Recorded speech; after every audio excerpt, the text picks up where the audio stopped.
بسم اللہ الرحمن الرحیم. ہمارے چینل میں خوش آمدید.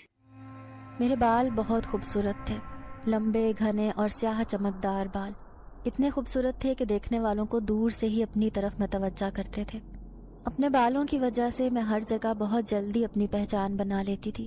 اسکول ہو یا کالج، مجھے اپنے بالوں کی وجہ سے ایک منفرد حیثیت حاصل تھی. میں اپنے بالوں کو لے کر بہت حساس تھی اور ضرورت سے زیادہ ان کی کیئر کرتی تھی. لیکن مجھے نہیں پتا تھا کہ ایک دن ان بالوں کی وجہ سے میں ایک ایسی اذیت میں مبتلا ہو جاؤں گی جو ساری زندگی بھلائے نہیں بھولے گی. میں آج بھی اس بات کو سوچتی ہوں تو میرے رونگٹے کھڑے ہو جاتے ہیں اور مجھے کئی راتوں تک نیند نہیں آتی. میرا نام نائلہ ہے اور میں 21 سال کی خوبصورت اور جوان لڑکی ہوں. میرا رنگ گورا سفید ہے، جبکہ آنکھیں بڑی بڑی کالی سیاہ ہیں اور بال اسی طرح گہرے گھنے کالے ہیں. میری شخصیت میں میرے بال ایک اہم کردار ادا کرتے ہیں. سب ملنے ملانے والے رشتہ دار اور میری سہیلیاں، ہر کوئی میرے بالوں کی وجہ سے مجھ پر رشک کرتا ہے اور بہانے سے سب یہ پوچھنے کی کوشش کرتے ہیں کہ آخر میں اپنے بالوں کا خیال کس طرح رکھتی ہوں اور کس وجہ سے میرے بال اتنے گھنے اور لمبے ہیں. لیکن سچ بتاؤں تو میں پہلے ان بالوں کا بالکل خیال نہیں رکھتی تھی، نہ ہی میں نے کبھی دھیان دیا تھا. میرے بال قدرتی طور پر ہی اتنے اچھے تھے. لیکن پھر میری اماں نے میرے بالوں کا خیال رکھنا شروع کیا. وہ کبھی مجھے تیل لگاتی تو کبھی انڈا لگاتی. وہ مختلف ٹوٹکے آزماتی رہتی اور میں اس سب سے بری طرح سے چڑ جاتی تھی. مجھے ان سب چیزوں سے بہت الرجی تھی، لیکن اماں اتنا تھوپ کے لگاتی اور پھر اسے نکالنے میں میری جان ہلکان ہو جاتی. لیکن ایک بات ماننے والی تھی کہ اماں کے ان ٹوٹکوں کی وجہ سے میرے بالوں میں ایک عجیب سی چمک اور ملائمت پیدا ہو گئی تھی. میں اپنے بالوں کو جب بھی کھلا چھوڑتی تھی تو اماں ڈانٹ دیتی تھیں اور فوراً آیت الکرسی پڑھ کر پھونک دیتی تھیں اور کہتی تھیں کہ اپنے بالوں کو کھلا مت چھوڑا کر، ایسے نظر لگ جاتی ہے.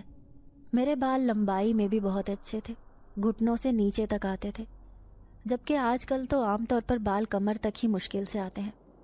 لیکن میرے بال لمبائی میں بھی بہت اچھے تھے. میری اکثر سہیلیاں اور کزنز مجھ سے حسد کرتی تھیں، لیکن مجھے ان کی کوئی پرواہ نہیں تھی کیونکہ یہ بال تو مجھے قدرت کی دین تھے. حالانکہ اماں کے بال بھی اچھے تھے لیکن میری طرح نہیں تھے، اور میری چھوٹی بہن آئلہ کے بال بھی اچھے تھے لیکن وہ بھی میرے جیسے گھنے اور سیاہ نہیں تھے.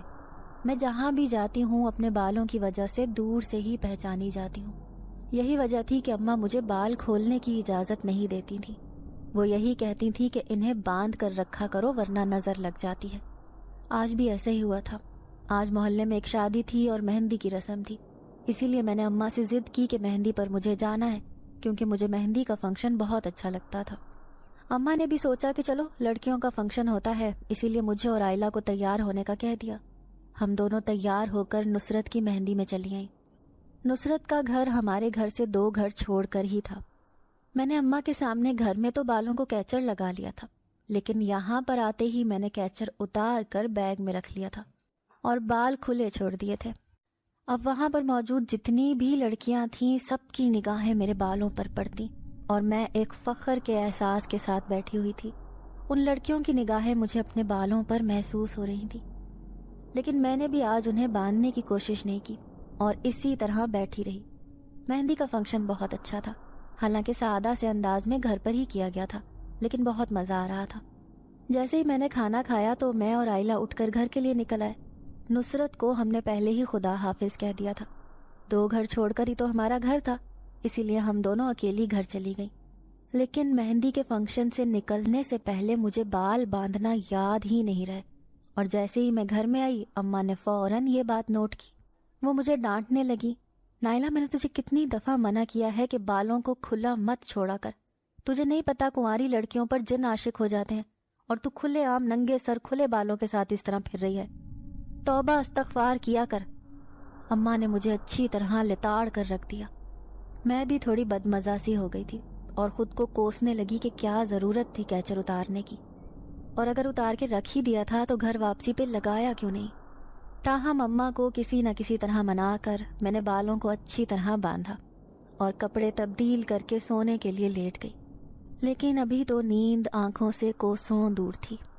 میں اور آئلہ آج کی مہندی کے فنکشن کے بارے میں باتیں کرنے لگے.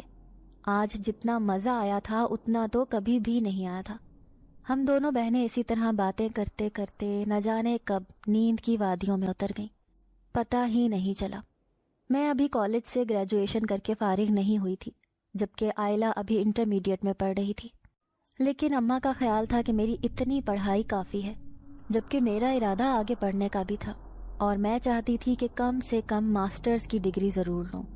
لیکن اماں کا یہی کہنا تھا کہ ابا پھل کی ریڑھی لگاتے ہیں، تو ہمارے اتنے وسائل نہیں ہیں کہ ہم اتنی پڑھائی کر سکیں، اور پھر ابھی تم لوگوں کی شادیاں بھی کرنی ہیں، جبکہ تمہارے باپ کے ساتھ تمہارے بھائی کا بھی آسرا نہیں ہے۔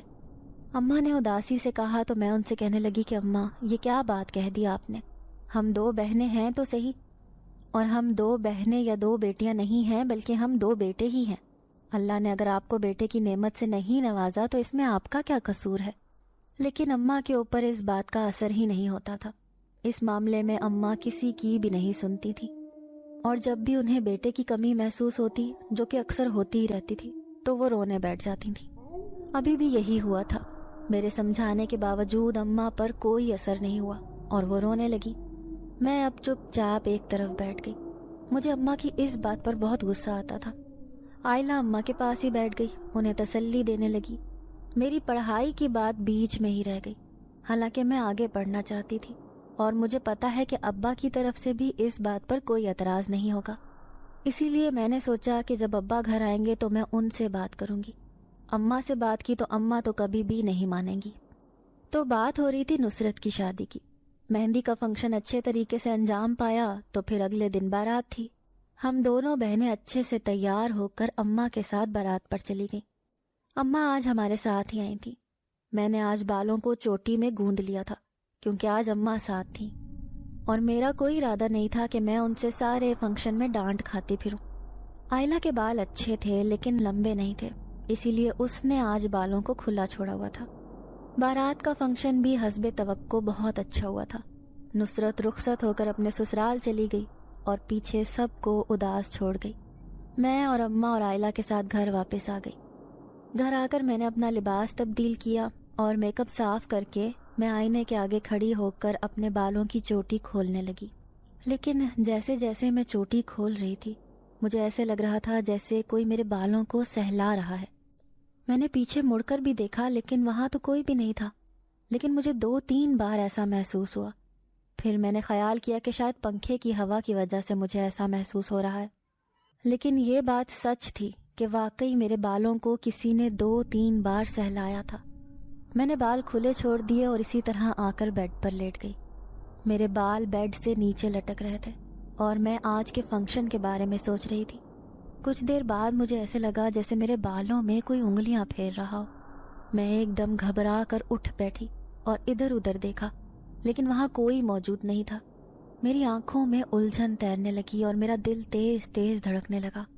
نہ جانے یہاں پر کون تھا۔ مجھے گھبراہٹ سی ہوئی اور میں اٹھ کر باہر آ گئی، لیکن باہر نکلنے سے پہلے میں بالوں کو سمیٹنا نہیں بھولی، ورنہ پھر اماں سے ڈانٹ کھانی پڑ جاتی۔ اس وقت شام کا ٹائم ہو چکا تھا اور ابا کچھ ہی دیر میں آنے والے تھے۔ میں نے چائے کا پانی چولہے پر رکھا اور اماں کے کمرے کی طرف آ گئی، لیکن اماں کسی سے فون پر بات کرنے میں مصروف تھیں۔ میں نے اشارے سے آئلہ سے پوچھا، جو اماں کے قریب ہی سستی سے پڑی ہوئی تھی اور ابھی تک اس نے شادی والا لباس بھی تبدیل نہیں کیا تھا، تو اس نے اشارے سے ہی جواب دیا کہ خالہ کا فون ہے۔ میں نے سر ہلا دیا اور باہر آ گئی، کیونکہ خالہ بہت لمبی بات کرتی تھی اور اماں جب تھک جاتی تھیں تو جو قریب بیٹھا ہوتا تھا اسے فون تھما دیتی تھیں، یہ کہتے ہوئے کہ لو بلقیس، یہ آئلہ تم سے بات کرنا چاہ رہی ہے، یا نائلہ تم سے بات کرنا چاہ رہی ہے۔ مجھے اماں کی اس حرکت پر بہت غصہ آتا تھا اور میں اکثر اماں کو کہہ بھی دیتی تھی، کیونکہ مجھ سے رشتہ داروں کے ساتھ اتنی لمبی چوڑی باتیں نہیں ہوتی تھیں۔ اب بھی میں خاموشی سے باہر نکل آئی اور چائے بنا کر اماں کی چائے اماں کو دے آئی اور اپنا کپ لے کر ٹی وی لگا کر بیٹھ گئی۔ چائے پینے کے دوران ہی میں نے بالوں کو کیچر سے آزاد کر دیا اور وہ صوفے پر پیچھے بکھرے ہوئے پڑے تھے کہ اسی دوران مجھے پھر محسوس ہوا جیسے کسی نے میرے بالوں کو سہلایا ہے اور میرے بالوں میں انگلیاں پھیری ہیں۔ میں نے بالوں کو پکڑ کر جھٹک دیا کہ شاید کہیں کوئی کیڑا نہ چڑھ گیا ہو۔ مجھے عجیب سا وہم ستانے لگا اور میں نے سارے بالوں کو پکڑ کر زور سے جھٹکا دیا، لیکن کوئی کیڑا نہیں تھا۔ اور پھر بھی مجھے کسی کی انگلیاں بالوں میں پھرتی محسوس ہو رہی تھیں۔ میں پاگلوں کی طرح سے بالوں کو جھٹک رہی تھی۔ اتنے میں آئلہ اندر سے آئی، مجھے دیکھ کر کہنے لگی کہ تمہیں کیا ہوا ہے، ایسے بالوں کو کیوں جھٹکا لگا رہی ہو؟ آئلہ نے پوچھا تو میں نے چونک کر سر اٹھایا اور الجھن بھرے انداز میں اسے کہنے لگی، نہ جانے کیا بات ہے، ایسے لگ رہا ہے بالوں میں کوئی چیز پھر رہی ہے، لیکن کچھ نظر نہیں آ رہا۔ تو آئلہ نے مذاقن کہا، شاید جوئیں پڑ گئی ہیں تمہارے بالوں میں، ان کو تو گھنا جنگل میسر آ گیا ہے، ان کی تو موجیں ہو گئی ہیں۔ اور ساتھ ہی وہ ہنسنے لگی، لیکن میں مسکرا بھی نہ سکی۔ یہ جوؤں کے چلنے کی سرسراہٹ نہیں تھی، بلکہ یہ کچھ اور ہی تھا۔ میں تھک کر بالوں کو سمیٹ کر بیٹھ گئی۔ اتنے میں ابا بھی آ گئے۔ ابا کی عادت تھی کہ وہ جب بھی گھر آتے تھے ہمیشہ کچھ نہ کچھ لے کر ہی آتے تھے، کبھی جلیبیاں ہوتیں، کبھی سموسے اور کبھی کوئی پھل ہوتا۔ ابھی بھی ابا کے ہاتھ میں گرم گرم جلیبیاں دیکھ کر میں نے جلدی سے اپنے لیے ایک نکالی اور کھانے لگی۔ گرم گرم جلیبی کی تو کیا ہی بات تھی۔ ابا مجھے اس طرح سے کھاتا دیکھ کر کہنے لگے، بیٹا بہت گرم ہے، اس کو تھوڑا سا ٹھنڈا کر لو اور مجھے تھوڑا پانی پلاؤ۔ میں جلیبی کھاتے ہوئے اسی طرح ابا کے لیے جا کر پانی لے کر آئی تو ابا نے گھونٹ گھونٹ بھر کر گلاس وہیں پر رکھ دیا اور خود صوفے کے ساتھ ٹیک لگا کر بیٹھ گئے۔ کیا ہوا ابا، آج آپ بہت تھکے تھکے سے لگ رہے ہیں؟ میں نے ابا سے پوچھا تو وہ کہنے لگے، ہاں آج طبیعت کچھ بے چین سی تھی، بار بار گھبراہٹ ہو رہی تھی، اسی لیے گھر جلدی چلا آیا۔ تمہاری ماں کہاں ہے؟ ابا نے مجھے بتاتے ہوئے اماں کے بارے میں پوچھا تو میں نے کہا کہ وہ خالہ کے ساتھ فون پر بات کر رہی ہیں، اور ابھی تو صرف 1 گھنٹہ ہوا ہے، اگلے 2 گھنٹے بھی پکے ہی سمجھیں۔ میں نے شرارتاً مسکراتے ہوئے کہا تو ابا بھی ہنس پڑے۔ کہنے لگے، تو پھر ایسا کرو، مجھے کھانا لا کے دے دو، پھر میں آرام کروں گا، طبیعت کچھ اچھی نہیں لگ رہی۔ ابا یہ کہتے ہوئے برآمدے میں بچھے تخت پر لیٹ گئے اور میں جلدی سے کچن میں آ کر ابا کے لیے تازہ روٹی بنانے لگی۔ ابا کی عادت تھی کہ وہ ہمیشہ تازہ پھلکا ہی کھاتے تھے، انہیں ٹھنڈا پھلکا یا ہاٹ پاٹ میں رکھی ہوئی روٹی اچھی نہیں لگتی تھی، اسی لیے میں گرما گرم کھانا دے آئی۔ ابا کھانا کھا کر سونے کے لیے لیٹ گئے، جبکہ اماں کا فون ابھی تک چل رہا تھا۔ مجھے تو کوفت ہونے لگی تھی اور میں اشارے سے اماں کو بار بار فون بند کرنے کا کہہ رہی تھی، لیکن اماں پھر بھی بات کو طول دیے جا رہی تھیں۔ میں اماں کے فون سے تنگ آ کر اپنے کمرے میں چلی گئی اور یوں ہی بیٹھ کر ناول پڑھنے لگی۔ میرے بال پیچھے بیڈ پر بکھرے ہوئے تھے اور میں ناول پڑھنے میں بری طرح مصروف تھی۔ میری عادت تھی کہ میں جب بھی ناول پڑھتی تھی تو ساتھ ساتھ اس خیالی دنیا میں سیر بھی کرتی رہتی تھی کہ ایک دم اچانک مجھے اپنے بالوں میں کچھ غیر معمولی محسوس ہوا۔ میں نے بالوں کو جھٹکا، لیکن وہاں کچھ بھی نہیں تھا۔ میں غور سے اپنے بالوں کو دیکھ رہی تھی، لیکن ان بالوں میں کچھ بھی نہیں تھا۔ پھر بھی مجھے مسلسل بالوں میں انگلیوں کی طرح سے چلتا ہوا کچھ محسوس ہو رہا تھا۔ میں نے کتاب رکھ دی اور بالوں کو بار بار جھٹکے دینے لگی۔ مجھے کچھ سمجھ نہیں آ رہی تھی۔ میں نے پاگلوں کی طرح چیخنا شروع کر دیا، کیونکہ اب مجھے واضح طور پر انگلیاں پھرتی ہوئی محسوس ہو رہی تھیں۔ میری چیخوں کی آواز سن کر اماں بھاگی آئیں۔ ابا اور آئلہ بھی ان کے پیچھے پیچھے تھے، بار بار اپنے بالوں کو جھٹکے دے رہی تھی۔ اماں کہنے لگی، کیا ہوا نائلہ، کیوں ایسے چلا رہی ہو، کیا ہوا ہے؟ اماں نے پریشانی سے پوچھا تو میں نے کہا، اماں پتہ نہیں کیا بات ہے، بالوں میں کوئی چیز پھر رہی ہے، ایسے لگتا ہے جیسے بالوں میں کوئی انگلیاں پھیر رہا ہے۔ اماں کو میں نے کہا تو اماں نے اپنے دل پر ہاتھ رکھ لیا۔ ایسا کیسے ہو سکتا ہے نائلہ، تجھے ضرور کوئی وہم ہوا ہے، اماں نے مجھے تسلی دیتے ہوئے کہا، پھر آگے بڑھ کر میرے بالوں کو اکٹھا کرنے لگی۔ اماں نے میرے بال اکٹھے کر کے باندھ دیے اور مجھے تسلی دیتے ہوئے کہنے لگی کہ کوئی بات نہیں، کوئی کیڑا وغیرہ چڑھ گیا ہوگا، اب میں نے بال باندھ دیے ہیں، کچھ بھی نہیں ہے تمہارے بالوں میں، اور اب آرام سے سو جاؤ۔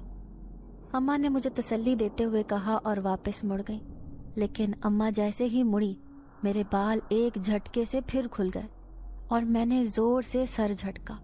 اماں نے پھر مجھے دیکھا تو بال کھلے اور بکھرے ہوئے تھے۔ یہ کیسے ہوا؟ اماں یہ بال خود ہی کھل گئے ہیں، یہ دیکھو، میں نے بالوں کی طرف اشارہ کر کے اماں سے کہا۔ اماں پہلے تو دیکھتی رہیں، پھر کہنے لگیں کہ شاید میں نے زیادہ زور سے نہیں باندھے تھے، اسی وجہ سے کھل گئے ہیں، لاؤ میں دوبارہ ان کو باندھ دیتی ہوں۔ اماں نے دوبارہ سے میرے بالوں کو باندھا اور پھر وہاں سے چلی گئی، لیکن مجھے عجیب سا خوف محسوس ہو رہا تھا، کیونکہ ابھی بھی مجھے ایسے لگ رہا تھا جیسے کوئی میرے بالوں میں انگلیاں پھیر رہا ہو اور کوئی مسلسل میرے بال سونگھ رہا ہو۔ میں یہ محسوس کر سکتی تھی۔ میری چھٹی حس بہت تیز تھی، مجھ پر گھبراہٹ طاری ہو رہی تھی۔ میں کمرے میں ادھر ادھر ٹہلنے لگی، لیکن مجھے سمجھ نہیں آ رہی تھی کہ میں کیا کروں اور کس طرح سے اس صورتحال سے نکلوں۔ میں اسی طرح سے بستر پر بیٹھ گئی اور بیٹھے بیٹھے نہ جانے کب میری آنکھ لگ گئی، اور پھر میں نے خواب میں دیکھا۔ میں نے دیکھا کہ میں اپنی چھت پر بیٹھی ہوئی ہوں اور میرے کھلے لمبے بال میری کمر پر بکھرے ہوئے ہیں۔ اتنے میں اچانک دبے پیر میرے پیچھے آ کر کوئی بیٹھتا ہے تو میں گھبرا جاتی ہوں اور پیچھے مڑ کر دیکھتی ہوں تو وہ شخص مسکرا دیتا ہے۔ میں بھی اسے دیکھ کر مسکرانے لگتی ہوں۔ وہ آہستہ آہستہ میرے بالوں میں انگلیاں پھیرتا ہے تو مجھے سکون محسوس ہونے لگتا ہے اور مجھ پر غنودگی طاری ہونے لگتی ہے، لیکن پھر ایک دم سے وہ میرے بال زور سے کھینچتا ہے کہ میرے سارے بال اتر کر اس کے ہاتھ میں چلے جاتے ہیں۔ میں رو دینے والی ہوتی ہوں اور اس کی طرف دیکھتی ہوں، اور پھر اس کا چہرہ دیکھ کر میں بے ہوش ہو جاتی ہوں۔ میں نے جیسے ہی خواب میں یہ منظر دیکھا، میں خوفزدہ ہو کر اٹھ بیٹھی۔ اٹھتے ہی میں نے بے اختیار اپنے بالوں کو ہاتھ لگا کر دیکھا تو میرے بال شکر ہے کہ موجود تھے، لیکن مجھے اس خواب کی سمجھ نہیں آئی تھی۔ ہاں، اس خواب کے بعد میں اور زیادہ خوفزدہ ہو گئی تھی اور اپنے بالوں کے معاملے میں زیادہ حساس ہو گئی تھی۔ اس کے بعد میری ساری رات آنکھوں میں ہی کٹ گئی، نیند کا نام و نشان نہیں تھا۔ صبح ہوتے ہی جب میں اماں سے جا کر ملی تو اماں پوچھنے لگیں کہ اب کیسی طبیعت ہے، لیکن میری لال آنکھیں دیکھ کر وہ پریشان ہو گئی۔ کہنے لگی مجھے تو ابھی بھی تم ٹھیک نہیں لگتی، کیا بات ہے؟ میں نے اماں کو رات کے خواب کے بارے میں بتا دیا، جسے سن کر اماں بھی پریشان ہونے لگی۔ کہنے لگی کہ نائلہ بیٹا، تم اب اس خواب کو بھول جاؤ، میں تمہارا صدقہ دیتی ہوں، سب اچھا ہو جائے گا۔ اماں نے اپنے ساتھ ساتھ مجھے بھی تسلی دی تو میں ذرا مطمئن ہو گئی، لیکن مجھے نہیں پتا تھا کہ اسی شام ایسا واقعہ ہو جائے گا جو میری ہستی تک ہلا کے رکھ دے گا۔ ہوا کچھ یوں تھا کہ شام کے وقت موسم بہت اچھا ہو گیا، اچانک ڈھیروں بادل چھا گئے تو میں جلدی سے کچن میں گھس گئی اور پکوڑے بنانے لگی۔ پکوڑے بنا کر میں جیسے ہی کچن سے نکلی تو اتنے میں زور و شور سے بارش شروع ہو گئی۔ میں اس بارش میں نہانے کے لیے اوپر چھت پر چلی گئی۔ آئلہ بھی میرے ساتھ تھی۔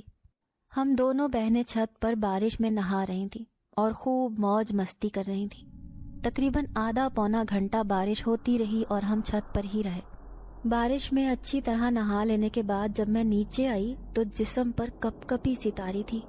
میں نے جلدی سے لباس تبدیل کیا اور بال تولیے سے خشک کرنے لگی، لیکن پھر ایک نامعلوم سا احساس ہوا جیسے کسی نے میرے بالوں میں پھونک ماری ہو۔ میں گھبرا گئی اور ایک دم سے پیچھے مڑ کر دیکھا، لیکن مجھے کچھ نظر نہیں آیا۔ میں نے پھر بالوں میں کنگھا کرنا شروع کر دیا اور دوبارہ مجھے پھر سے ایسا احساس ہوا جیسے میرے کنگھے کے ساتھ ساتھ کسی کی انگلیاں بھی میرے بالوں میں پھر رہی ہوں۔ میں نے گھبرا کر کنگھا وہیں پر رکھ دیا اور کمرے سے باہر آ گئی۔ اماں نے جو یوں مجھے باہر آتے دیکھا تو کہنے لگی، نائلہ بیٹا بال تو خشک کر کے باندھ لیتی، اب یہ کتنی دیر تک ایسے ہی لیے پھرتی رہو گی؟ میں نے اماں کی بات انسنی کر دی اور وہیں پر اماں کے قریب بیٹھ گئی۔ اماں نے مجھے تعصب سے دیکھا اور سر جھٹک کر دال چننے لگی، اور میں اس احساس کے بارے میں سوچ رہی تھی جو بار بار مجھے اپنے بالوں میں محسوس ہو رہا تھا۔ مجھے سمجھ نہیں آ رہی تھی کہ یہ سب کیا ہے، لیکن کچھ تو تھا جس نے مجھے گڑبڑا کے رکھ دیا تھا۔ اور پھر اسی رات جب میرے بال خشک ہو گئے اور میں ان کو باندھنے لگی تو مجھے اپنے کانوں میں ایک آواز سنائی دی، انہیں مت باندھو، کھلا رہنے دو، مجھے ایسے ہی اچھے لگتے ہیں۔ میں گھبرا گئی اور میرے ہاتھ سے کیچر چھوٹ کر نیچے گر پڑا اور میں پاگلوں کی طرح ادھر ادھر دیکھنے لگی، لیکن مجھے کوئی نظر نہیں آیا۔ میں نے اماں اور آئلہ کی طرف دیکھا کہ شاید انہیں بھی کوئی سرگوشی سنائی دی ہو، لیکن انہیں ایسی کوئی آواز سنائی نہیں دی کیونکہ وہ دونوں اپنے اپنے کاموں میں مگن تھی۔ میری ہمت نہیں ہو رہی تھی کہ میں دوبارہ سے کیچر اٹھا کر دوبارہ سے بالوں میں لگا لیتی، لیکن پھر بھی میں نے ہمت کر کے زمین پر گرا کیچر اٹھایا اور بالوں میں لگانے لگی۔ دوبارہ پھر مجھے وہی آواز آئی۔ اب کی بار وہ ذرا غصے سے بولا، کہنے لگا میں نے کہا ہے نا مت لگاؤ کیچر، بال ایسے ہی کھلے رہنے دو، اچھے لگ رہے ہیں۔ لیکن اب تو میں بری طرح گھبرا گئی، میرا دل تیز تیز دھڑکنے لگا اور آنکھوں میں خوف اتر آیا۔ میری ہمت نہیں پڑ رہی تھی کہ میں پیچھے مڑ کر دیکھ لیتی، میں نے ایک چیخ نما آواز سے اماں کو پکارا۔ اماں ایک دم چونک کر مجھے دیکھنے لگی تو میں نے کہا، اماں کیا آپ نے کوئی آواز سنی ہے؟ میرے ڈرے ہوئے لہجے پر اماں گھبرا کے کہنے لگی، کیسی آواز؟ مجھے تو کچھ سنائی نہیں دیا۔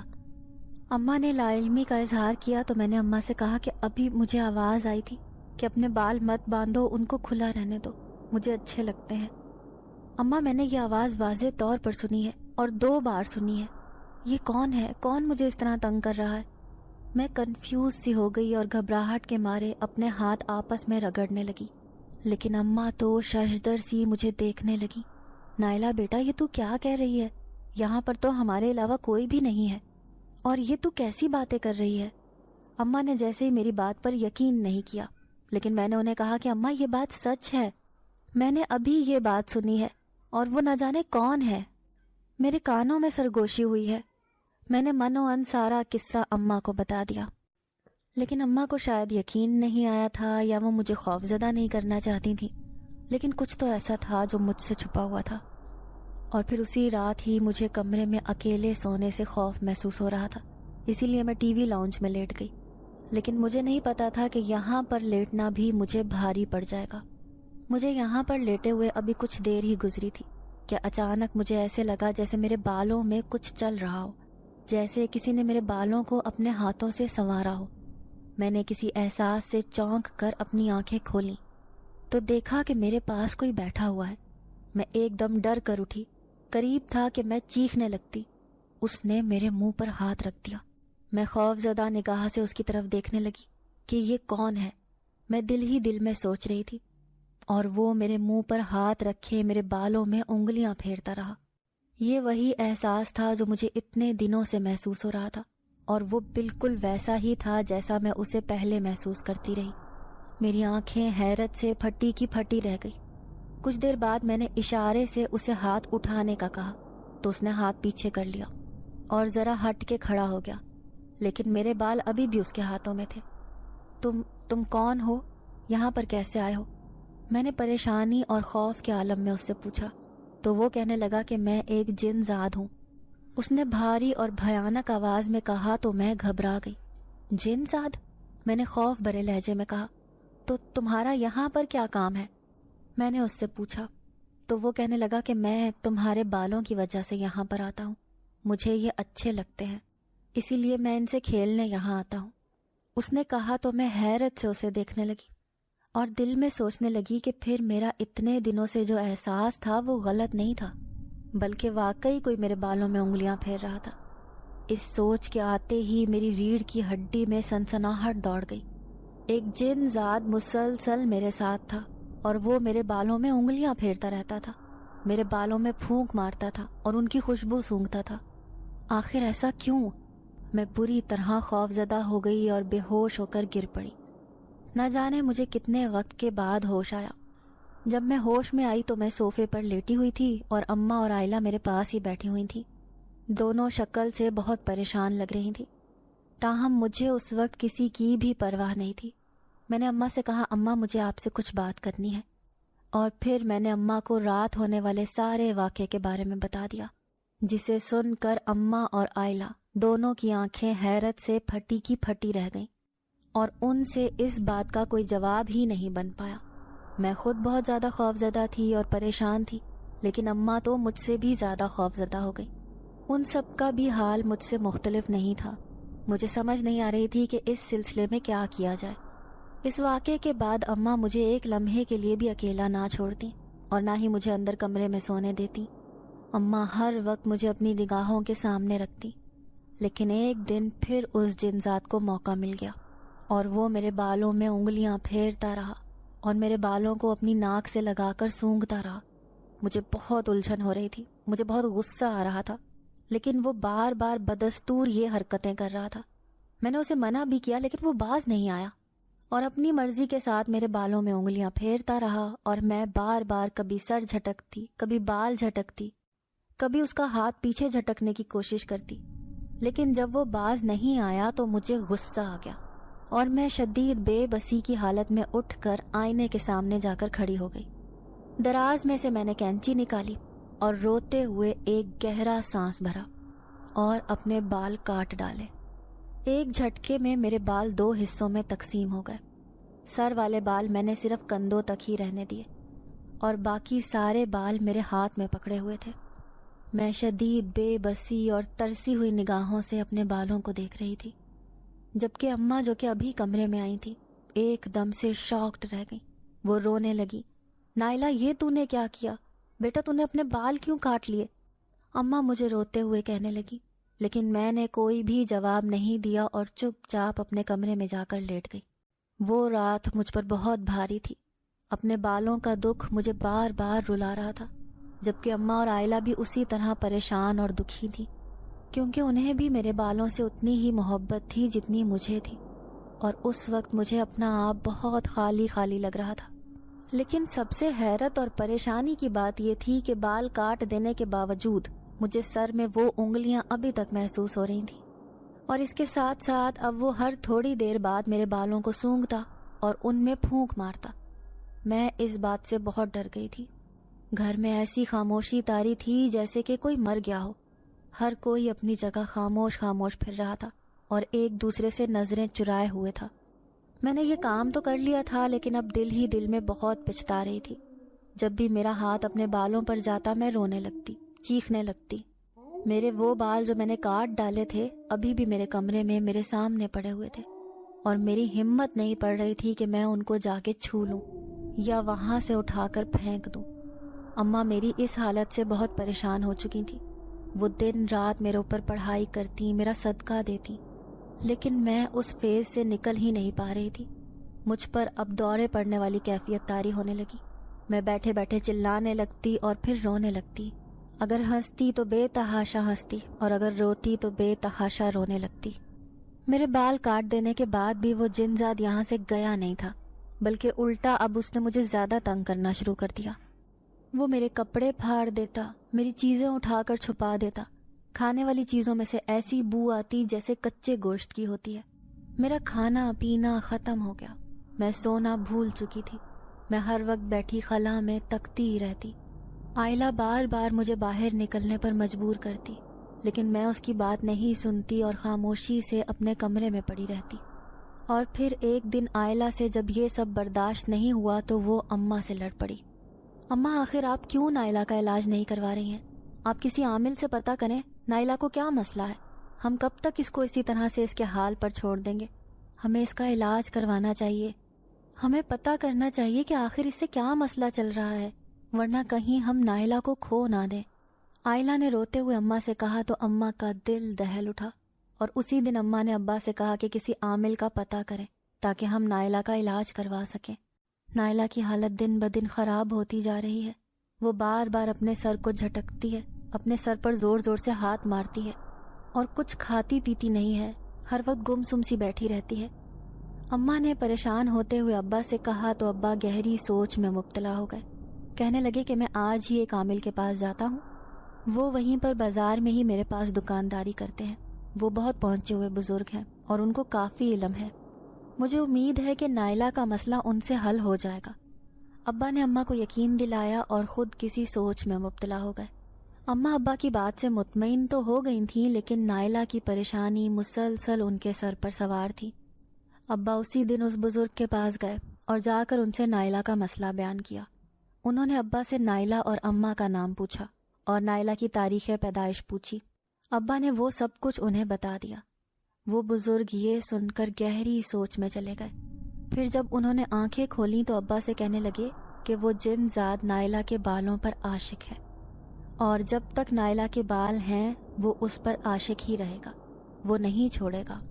میں نے اچھی طرح دیکھ لیا ہے، ان بزرگ نے تفصیل سے کہا تو ابا نے ان سے کہا کہ وہ دراصل بات یہ ہے کہ نائلہ نے اپنے بال کاٹ ڈالے ہیں، اب اس کے بال بہت چھوٹے ہو گئے ہیں، لیکن وہ جنزات پھر بھی نہیں جا رہا اور وہ مسلسل اس کے ساتھ ہے۔ ابا نے افسردگی کے عالم میں کہا تو وہ بزرگ چونک اٹھے، کہنے لگے کہ نائلہ نے بال کاٹ ڈالے ہیں تو پھر اس نے وہ بال رکھے کہاں پر ہیں؟ ان بزرگ نے بے چینی سے پوچھا تو ابا کہنے لگے کہ وہ بال شاید نائلہ کے پاس ہی پڑے ہیں، کیونکہ اس کا حوصلہ نہیں پڑ رہا کہ انہیں زمین میں دفن کرے یا پھر انہیں کہیں پھینک دے۔ ابا نے افسردگی سے کہا تو وہ سوچ میں مبتلا ہو گئے۔ تاہم ان بابا جی نے ابا کو جو پڑھائی بتائی تھی وہ پڑھائی اماں نے گھر پر شروع کر دی تھی۔ نائلہ کی حالت میں ابھی تک بہتری تو نہیں آئی تھی، لیکن پھر بھی وہ دورے والی کیفیت نہیں رہی تھی۔ اماں اکثر نائلہ کو لے کر ٹی وی لاؤنج میں بیٹھ جاتی اور کبھی اسے اپنے ساتھ بازار چلنے پر اکساتی۔ ایک دو بار وہ ساتھ گئی بھی، لیکن وہاں جا کر اس کی حالت زیادہ خراب ہو جاتی تھی اور اماں کو گھر دوڑنا پڑتا۔ جب کافی دن گزر جانے کے بعد بھی نائلہ کی طبیعت میں سدھار نہیں آیا تو ابا جا کر ان عامل بابا کو اپنے گھر لے آئے۔ کہنے لگے کہ ابھی تک بچی کی حالت میں سدھاری نہیں ہے۔ میں چاہتا ہوں کہ بچی پہلے کی طرح ہی شوخ و چنچل اور شرارتی ہو جائے اور پھر میں اس کی شادی کر دوں، لیکن اب ایسا کچھ بھی نہیں ہے۔ مجھے آپ کی مدد کی ضرورت ہے، ابا نے صاف اور دو ٹوک الفاظ میں ان سے کہہ دیا تو عامل بابا نے سر ہلا دیا۔ عامل بابا نے کچھ پڑھائی کر کے میرے اوپر پھونکا تو میں جیسے ایک دم چلانے لگی۔ ایسے لگ رہا تھا کہ میرے سارے جسم میں درد کی لہریں اٹھ رہی ہوں۔ لہروں کی وجہ سے میں چلا رہی تھی، لیکن پھر ایک دم بے دم سی ہو کر گر گئی۔ ان عامل بابا نے ابا سے کہا کہ آخر وہ بال کہاں پر ہیں جو نائلہ نے کاٹے تھے۔ ابا نے اسی وقت اندر سے وہ بال لا کر اماں کو دیے۔ اماں ان بالوں کو دیکھ دیکھ کر رونے لگی، لیکن عامل بابا نے اس کے اوپر پڑھائی کرنی شروع کر دی۔ عامل بابا جیسے جیسے اس کے اوپر پڑھائی کرتے جا رہے تھے ویسے ویسے میری طبیعت خراب ہوتی جا رہی تھی اور وہ بال ایک ایک کر کے جلنے لگے۔ عامل بابا کی مسلسل پڑھائی سے وہ سارے کے سارے بال جل کر راکھ ہو گئے۔ عامل بابا نے وہ راکھ اکٹھی کی، ابا سے کہا کہ اس راکھ کا کچھ حصہ ندی میں بہا دو اور کچھ حصہ زمین میں دبا دو۔ ابا نے ایسا ہی کرنے کی یقین دہانی کروائی۔ ابا اسی وقت وہ راکھ لے جا کر مٹی میں دبایا اور کچھ حصہ ندی میں بہا آئے، لیکن میری طبیعت ابھی بھی ویسی ہی تھی جیسی پہلے تھی، صرف یہ تھا کہ ایک بے چینی سی ختم ہو گئی تھی۔ میں اب خاموشی سے بیٹھی ادھر ادھر تکتی رہتی کہ اچانک انہی دنوں میں اماں نے میرے رشتے کے بارے میں بات کی۔ ابا تو اس بات پر راضی تھا کہ میرا رشتہ پکا کر کے جلد سے جلد شادی کی تاریخ رکھ دی جائے تاکہ شادی کے بعد میں اپنی گھرداری میں مصروف ہو کر اس سب کو بھلا سکوں، لیکن میں نے تو صاف طور پر منع کر دیا۔ میں نے کہا کہ ابھی میں ذہنی طور پر اس بات کے لیے تیار نہیں ہوں، مجھے ابھی کچھ وقت دیا جائے۔ لیکن اماں اور ابا بضد تھے کہ جلد سے جلد تمہاری شادی کر دی جائے۔ میں خاموشی سے انہیں تکنے لگی کہ آخر اچانک اتنی جلدی کیوں کرنے لگے ہیں، لیکن اماں ابا کی یہ جلدی میرے آگے ایک بہت بڑی مصیبت لے آئی۔ اسی رات وہ جن زاد غصے سے بھرا ہوا میرے کمرے میں آیا، کہنے لگا خبردار جو اگر تم نے کسی کے ساتھ بھی شادی کی بات کی، میں تمہیں اپنے ساتھ اپنی دلہن بنا کر جنات کی دنیا میں لے کر جاؤں گا، یہ میرا تم سے وعدہ ہے۔ لیکن میں ابھی 6 ماہ کے لیے پابند ہوں، اسی لیے 6 ماہ کے لیے تم میرا انتظار کرو۔ اس جن زاد نے مجھ سے کہا تو میں نے نفرت سے اسے دیکھا اور میں نے کہا کہ میں تمہارا انتظار کیوں کروں، میں پہلے ہی تمہارے ہاتھوں بہت نقصان اٹھا چکی ہوں، تم نے میری زندگی بھر کی کمائی کو راکھ بنا ڈالا ہے۔ میں نے اس جن ذات سے نفرت کا اظہار کیا تو وہ شرمندگی کے مارے سر جھکا گیا، پھر کہنے لگا کہ میرا ارادہ ایسا نہیں تھا، مجھے تو بس تمہارے بال اچھے لگتے تھے۔ ان بالوں سے اٹھتی بھینی بھینی خوشبو میرے دماغ پر طاری ہونے لگتی تھی تو مجھے بہت اچھا لگتا تھا، میں اس خوشبو کو اپنے اندر اتارتا رہتا تھا، اور تمہارے بالوں کو اپنی انگلیوں پر لپیٹنا تو مجھے بہت پسند تھا۔ اس جن ذات نے ایک جذب کے عالم میں کہا تو میں اسے دیکھتی رہ گئی۔ شاید اس کی محبت سچی تھی لیکن طریقہ کار غلط تھا۔ یوں تو ابھی اس جن ذات سے چھٹکارا نہیں ملا تھا کہ اماں نے میرا رشتہ طے کر دیا۔ یہ رشتہ ایک رشتہ کروانے والی کے توسط سے آیا تھا، لیکن اماں ابا ابھی اس پر غور ہی کر رہے تھے کہ بیچ میں یہ جن ذات والا معاملہ اٹھ کر کھڑا ہو گیا، اور اب اپنے طور پر انہوں نے یہ معاملہ حل کر دیا تھا۔ لیکن جیسے ہی میری بات پکی ہوئی اسی رات مجھے پھر شدید دورہ پڑا، اور میں کبھی اپنے سر پر ہاتھ ماروں، کبھی اپنی کمر پر مکے ماروں۔ مجھے تو رشتہ طے ہونے کی اتنی خوشی نہیں ہوئی تھی جتنی پریشانی اس مسئلے کی تھی۔ وہ ساری رات میں نے تڑپتے ہوئے گزاری تھی۔ اماں ابا میری حالت دیکھ دیکھ کر رو رہے تھے، میں ایسے تڑپ رہی تھی جیسے پانی کے بغیر مچھلی تڑپ رہی ہو۔ میرے ساتھ ساتھ اماں ابا بھی ساری رات جاگتے رہے، مجھے سنبھالتے رہے۔ صبح جیسے ہی فجر کی اذان ہوئی تو میں بے ہوش ہو کر گر پڑی۔ اس کے بعد کافی دیر تک مجھے ہوش نہیں آیا، لیکن جب ہوش آیا تو ابا کے پاس عامل بابا بیٹھے ہوئے تھے۔ ابا کوئی منتر پڑھ رہے تھے، شاید عامل بابا نے بتایا ہوگا۔ میں بہت پراعتماد انداز میں آ کر ان کے سامنے بیٹھ گئی۔ میں اس وقت بہت کمزوری محسوس کر رہی تھی۔ عامل بابا نے پڑھائی کرنی شروع کر دی۔ جیسے جیسے وہ پڑھتے جا رہے تھے ویسے ویسے ہم سب کے اوپر پھونکتے بھی جا رہے تھے۔ میرے اندر سے عجیب و غریب آوازیں بلند ہونے لگی۔ میں کبھی چیخنے لگتی، چلانے لگتی۔ عامل بابا مسلسل پڑھائی کرتے جا رہے تھے۔ ابا نے میرا ہاتھ زبردستی پکڑا ہوا تھا اور پھر عامل بابا نے کچھ پڑھ کر اسے آگ میں ڈالا اور پھر ایک دم گہرا دھواں بلند ہوا۔ دھوئیں کے بلند ہوتے ہی میں ایک طرف کو گر پڑی اور وہ دھواں آہستہ آہستہ ہمارے گھر سے نکل گیا۔ اس دھوئیں میں سے عجیب سی بو آ رہی تھی جو سارے گھر میں پھیلی ہوئی تھی۔ مجھے جیسے ہی ہوش آیا میں نے فوراً اٹھ کر دیکھا تو وہ عامل بابا اب اپنی چیزیں سمیٹ رہے تھے اور ابا سے کہہ رہے تھے کہ اب کافی حد تک وہ جن زاد اسے تنگ نہیں کرے گا، لیکن جلد ہی اس کی شادی کر دو تاکہ وہ پابند ہو کر رہ جائے۔ ان عامل بابا نے کہا اور پھر اپنا سامان سمیٹ کر وہاں سے چلے گئے۔ عامل بابا کے جانے کے بعد ابا نے اماں سے کہا کہ جلد شادی کی تیاریاں شروع کرو اور اس کے سسرال میں بات کر کے آتے ہیں تاکہ 1 مہینے کے اندر اندر اس کی شادی کر دیتے ہیں۔ اماں نے بھی یہ سن کر سر ہلا دیا۔ میں خاموشی سے بیٹھی اماں ابا کو منصوبہ بندی کرتے دیکھ رہی تھی۔ میں ابھی شادی کے حق میں نہیں تھی کیونکہ میں نے تو ابھی زندگی کے حوالے سے کچھ اور خواب دیکھے تھے۔ مجھے تو ابھی آگے پڑھنا تھا، مجھے تو ابھی کالج میں لیکچررشپ کرنی تھی، لیکن میرے سارے خواب ادھورے رہ گئے اور مجھے مجبوراً شادی کا گھونٹ بھرنا پڑ رہا تھا۔ اس کے بعد کئی مدارج بہت جلدی طے ہوتے گئے۔ میرے سسرال والوں کو بھی شادی کی جلدی تھی، اسی لیے 1 ماہ بعد کی تاریخ رکھ دی گئی اور گھر میں شادی کی تیاریاں شروع ہو گئیں۔ اماں ابا میرا بہت خیال رکھتے تھے، اپنے ہاتھوں سے مجھے نوالے بنا بنا کر کھلاتے۔ چونکہ پچھلے دنوں میری صحت بہت کمزور ہو گئی تھی اور رنگت بھی کملا کے رہ گئی تھی، لیکن اب آہستہ آہستہ سب کچھ روٹین میں آ رہا تھا۔ لیکن اس حادثے سے نکلنے کے بعد میں ابھی ذہنی طور پر ٹھیک نہیں ہوئی تھی۔ مجھے بار بار ایسا ہی محسوس ہوتا تھا جیسے سر میں کچھ چل رہا ہو، جیسے میرے بالوں کو کوئی چھیڑ رہا ہو، جبکہ ایسا ہوتا نہیں تھا، لیکن مجھے ایک عجیب سا وہم لگ چکا تھا۔ جیسے جیسے شادی کے دن قریب آتے جا رہے تھے مجھ پر ایک گھبراہٹ طاری ہو رہی تھی۔ اس کی وجہ یہ تھی کہ کہیں وہ جن زاد مجھے تنگ نہ کرے، کہیں وہ دوبارہ پلٹ نہ آئے۔ بار بار یہ وہم میرے دل میں سر اٹھاتا تھا، لیکن میں اس کو جھٹک دیتی۔ اور پھر میری شادی عدیل کے ساتھ ہو گئی اور میں رخصت ہو کر عدیل کے گھر میں آ گئی۔ میں دلہن بن کر عدیل کا انتظار کر رہی تھی۔ عدیل ابھی نہیں آئے تھے، وہ نہ جانے کدھر رہ گئے تھے۔ شادی سے پہلے میرے دل میں جو وسوسے اور پریشانیاں تھیں وہ سب ہوا میں اڑ چکی تھیں، اور اب میرا دل بہت ہلکا پھلکا ہو گیا تھا۔ اب میں اپنے مستقبل کے بارے میں سوچ رہی تھی اور ایک اچھی زندگی گزارنے کے لیے اپنے ذہن میں مختلف پلانز بنا رہی تھی کہ اتنے میں مجھے ایک بھاری اور بھیانک آواز سنائی دی، شادی مبارک ہو۔ میں خوف زدہ ہو کر اچھل پڑی تو دیکھا کہ وہ جن ذات سامنے ہی کھڑا تھا۔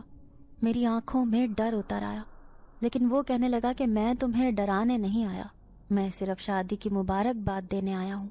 تم نے اچھا کیا شادی کر لی، اگر تم ایسا نہ کرتی تو شاید میرے لیے بھی تمہیں چھوڑنا بہت مشکل ہوتا، لیکن اب چونکہ تم نے شادی کر کے اپنی زندگی میں آگے بڑھ چکی ہو تو میں تمہیں تنگ نہیں کروں گا، بلکہ میں تمہارے اس فیصلے کی قدر کرتا ہوں اور آئندہ زندگی میں کبھی تمہارے سامنے نہیں آؤں گا۔ بس میری ایک گزارش ہے، اپنے بال اسی طرح بڑھا لینا جیسے تمہارے پہلے تھے۔ مجھے تمہارے بالوں کے حوالے سے بہت افسوس ہے، تم نے جذباتی پن میں ان کو کاٹ دیا، لیکن اب ایسا مت کرنا۔ اپنے بالوں کو اسی طرح بڑھا لینا جیسے کہ پہلے تھے، تمہارے شوہر کو بھی اچھا لگے گا۔ اس جنزاد نے کہا تو میں چپ چاپ اس کو تکتی رہی اور پھر وہ وہاں سے چلا گیا۔ اس کی باتیں میرے دماغ میں گھوم رہی تھی اور میرے دل کو عجیب سی بے چینی لگ چکی تھی۔ شاید وقت کے ساتھ ساتھ یہ ختم ہو جائے، کیونکہ جس طرح کے حالات سے میں گزر کر یہاں تک آئی ہوں ان حالات کی وجہ سے میرے اعصاب بہت کمزور ہو گئے تھے۔ اتنی دیر میں ہی عدیل کمرے میں چلے آئے۔ چند لمحے ادھر ادھر کی باتوں کے بعد وہ مجھ سے کہنے لگے، شادی کے لیے میں نے امی سے ایک ہی شرط رکھی تھی کہ لڑکی کے بال بہت خوبصورت ہوں اور لمبے ہوں۔ عدیل اپنی روح میں کہہ رہے تھے اور میں نے ایک جھٹکے سے سر اٹھا کر دیکھا۔ میری آنکھوں میں چھپی حیرت دیکھ کر وہ بتانے لگے، ہاں میں سچ کہہ رہا ہوں، امی نے بتایا تھا کہ تمہارے بال بہت خوبصورت تھے اور لمبے گھنے تھے، لیکن پھر کسی وجہ سے تمہیں کاٹنے پڑے۔ لیکن اب پلیز تم اپنے بالوں کو بڑھا لینا، ان کو دوبارہ مت کٹوانا، مجھے لمبے بال بہت پسند ہے۔ عدیل ایک جذب کے عالم میں کہہ رہے تھے اور میں جیسے سناٹے میں گھری کھڑی تھی۔ اب آپ بتائیں کہ آپ کے خیال سے کیا نائلہ دوبارہ بال بڑھائے گی یا نہیں بڑھائے گی؟ کیا اسے اپنے شوہر کی خوشی کا خیال کرنا پڑے گا یا نہیں؟ یا پھر وہ ساری زندگی اسی وجہ سے بال نہیں بڑھائے گی کہ کہیں وہ جن ذات دوبارہ نہ لوٹ آئے اور دوبارہ سے اس کے بالوں پر عاشق نہ ہو جائے۔ ناظرین، اگر آپ کو آج کی یہ کہانی اچھی لگی ہو تو ویڈیو کو لائک ضرور کریں۔ اگر آپ کو ایسی دہشت ناک دل کو جکڑ دینے والی کہانیاں پسند ہیں تو ایسی ایک کہانی روزانہ سننے کے لیے ہمارے چینل کو سبسکرائب کریں۔ اجازت چاہتے ہیں، اللہ حافظ۔